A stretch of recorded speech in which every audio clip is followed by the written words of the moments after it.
Oi, gente, continuando a segunda parte da aula, que eu tô agora na aula 2, nos slides 2 da professora. E a gente vai falar sobre crescimento bacteriano e sobre vários detalhes, né? Então, vamos lá.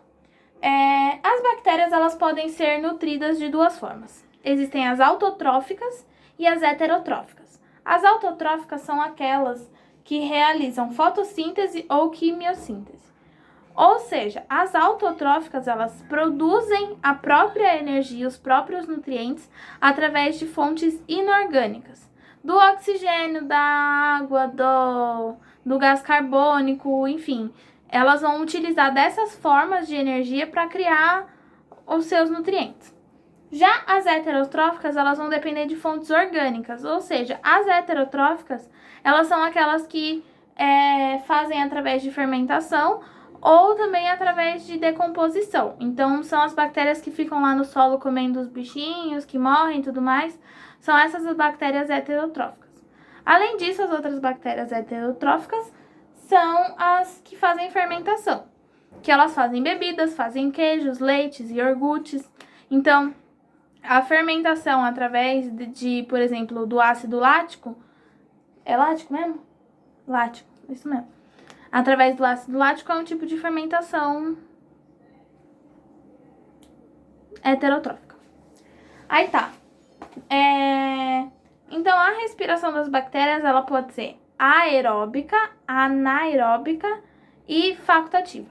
Aeróbica é aquela que depende do oxigênio para sobreviver. Se não tiver oxigênio, ela não vai sobreviver. Ponto. Anaeróbica, se tiver oxigênio, ela morre. Ela não tolera oxigênio. E as facultativas, que aí varia de uma para outra. Já entrando nesse assunto, esse slide aqui mostra uma cultura de bactérias. Então, a gente pode ver que a aeróbica é a que fica aqui em cima, perto do oxigênio. A anaeróbica é a que fica aqui embaixo, longe do oxigênio. E aqui tem as facultativas, que elas ficam tanto em cima quanto embaixo, porque para elas tanto faz a presença de oxigênio ou não. Tem as fases de crescimento bacteriano, que eu vou também dar uma passada. São divididas em 4 fases. Quando uma bactéria chega em um ambiente, ela passa por essas 4 fases.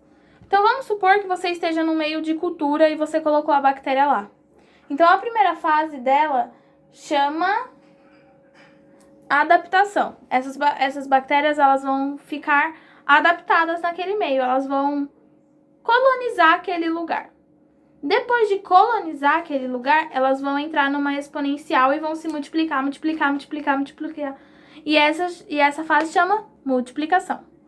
A fase terceira é a fase base do gráfico, que é onde as bactérias, elas se mantêm estáveis ali naquele intervalo, até que chega uma hora que elas começam a morrer. Então, essa fase estável, ela chama equilíbrio, e a fase de morte, que é a fase 4. Tá nesse gráficozinho aqui, ó, dos slides.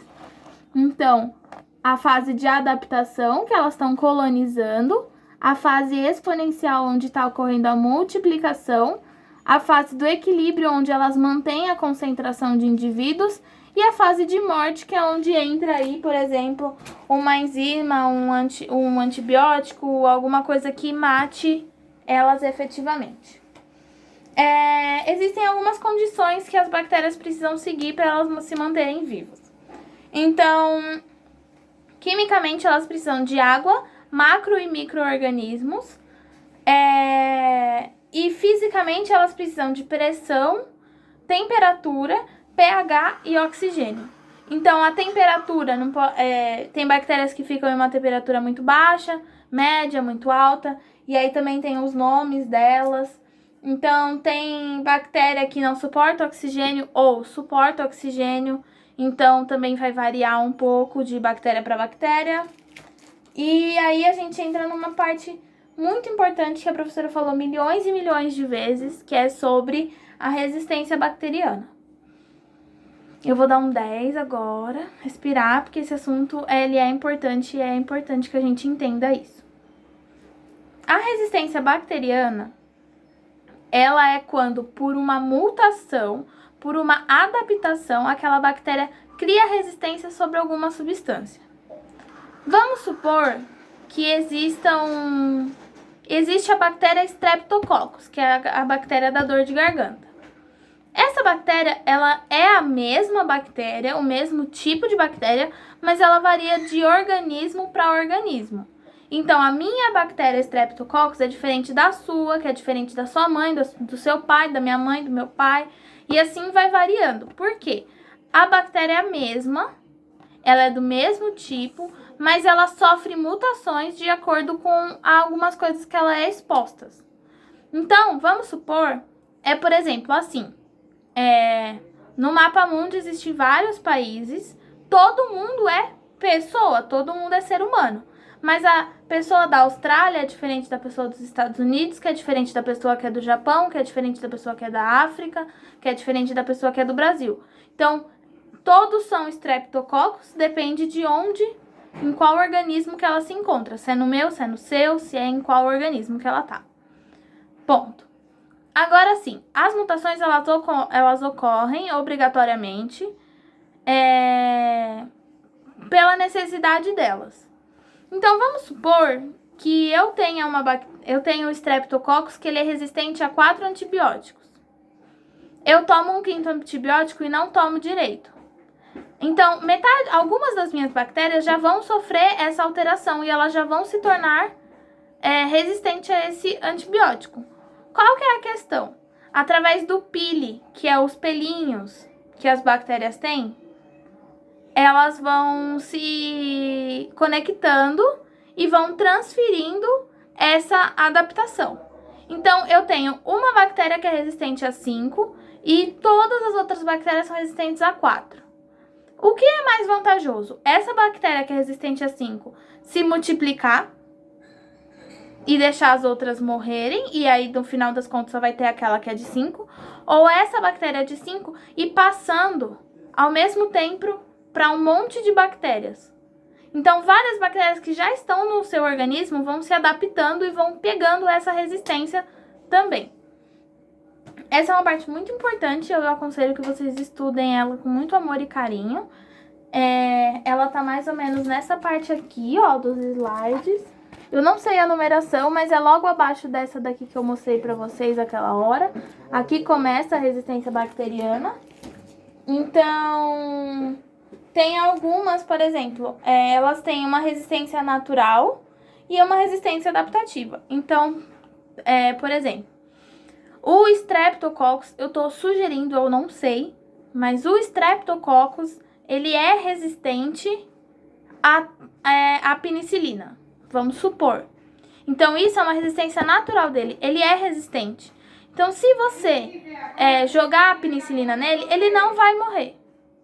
Agora, ele não é resistente à penicilina, mas o organismo onde ele está, tomo penicilina de forma errada, o que vai acontecer? Ele vai se tornar resistente. Então, isso é uma resposta adaptativa do micro-organismo.